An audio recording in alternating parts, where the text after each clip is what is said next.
Fala, meus queridos e minhas queridas, eu sou o professor Basílio e eu quero dar uma aula para vocês sobre o feudalismo, um momento muito importante na Europa e que traz uma série de consequências para nós até os nossos dias. Este feudalismo, esta forma de organizar a produção, a política e a vida, ela vai ser central na Europa do século IX até o século XI. Vamos lembrar algo muito importante. Desde aquela crise do Império Romano, a Europa Ocidental está passando por um processo de ruralização. O que quer dizer isso? As pessoas estão saindo das cidades, indo em direção ao mundo rural. E lá essas pessoas, estes camponeses, estão se fixando neste mundo. Estão trabalhando nessas terras. As cidades estão perdendo um pouco da sua importância, enquanto o mundo rural está crescendo. O cristianismo vai ser o grande elemento de articulação, de unidade dos diferentes povos que chegaram nesta Europa Ocidental. O cristianismo é então um eixo, um elemento de unidade, mas os cristãos são ameaçados. Uma onda de invasões por volta do século VIII e do século IX ameaça a cristandade. Eu estou falando de quem? Eu estou falando dos vikings, eu estou falando dos árabes e eu estou falando dos húngaros. Imagina só você estar na sua casa e uma série de povos estranhos que não partilham da sua religião adentrando o seu território. A cristandade está sendo atacada e a cristandade vai se isolar. Os cristãos vão ficar cada vez mais isolados, amedrontados e fragmentados. É neste mundo de medo, medo do fim do mundo, medo do apocalipse, medo do final da vida, que nós vamos ter o desenvolvimento do feudalismo. O feudalismo é uma forma de se organizar a produção e a vida. E quais as características deste feudalismo? Feudalismo tem tudo a ver com feudo. E feudo é uma unidade de produção, feudo é uma enorme fazenda. Qual é a característica econômica deste mundo feudal? O feudalismo, ele é fundamentalmente uma economia agrícola. Ou seja, a grande atividade econômica é plantar comida, é criar gado e, fundamentalmente, uma atividade de subsistência. Aquelas pessoas estão plantando alimento para elas e não para vender. Não existe mercados, o comércio, ele fica muito reduzido.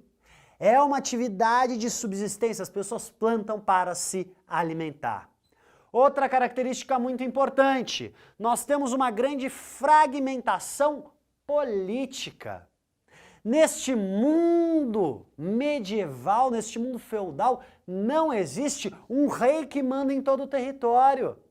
Na verdade, o rei nada mais é que somente mais um senhor feudal. A política se fragmenta e é a religião o grande elemento de unidade neste mundo. É a religião que dá sentido à vida. Este é um mundo teocêntrico. Theos, Deus. Centro, centralidade. Deus ocupa a centralidade. É a religião que ocupa a centralidade da vida e é a religião que explica todos os fenômenos. Seja o nascimento, seja a vida, seja a morte.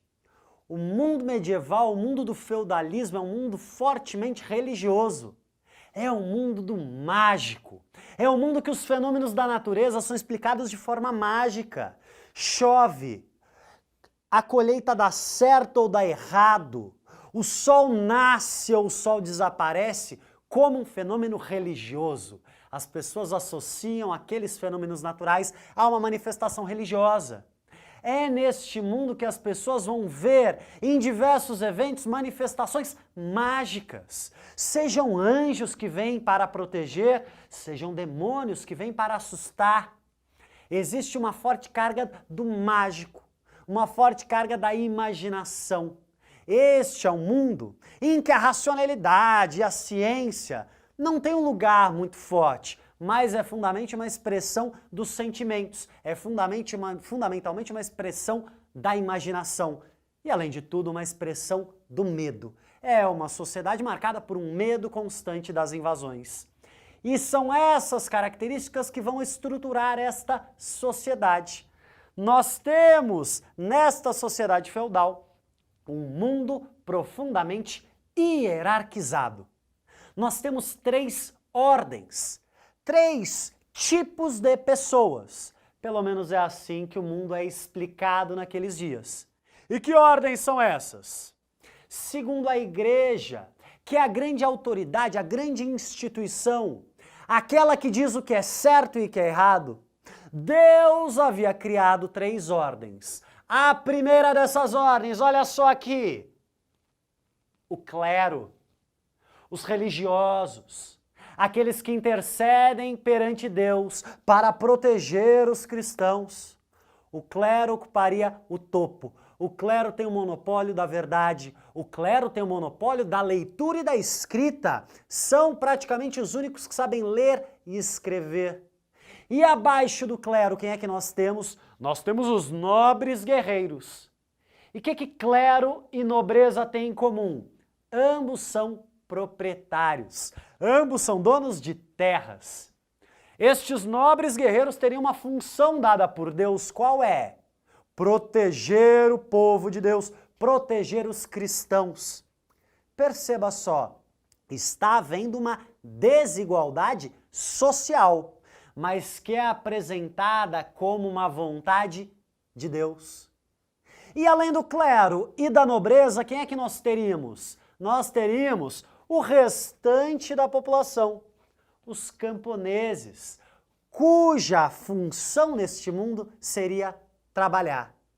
Perceba, se Deus criou 3 ordens, os que oram, os que lutam e os que trabalham, esta desigualdade seria natural. É como se houvesse uma hierarquia natural de quem manda e quem obedece. É como se o próprio Deus tivesse criado no início dos tempos uma desigualdade natural. Mas olha só que interessante. Aqueles que explicam o mundo dessa forma são os que estão no topo. São aqueles que não trabalham na terra, que não pegam a enxada, que não plantam nem colhem. São aqueles que estão nos seus castelos.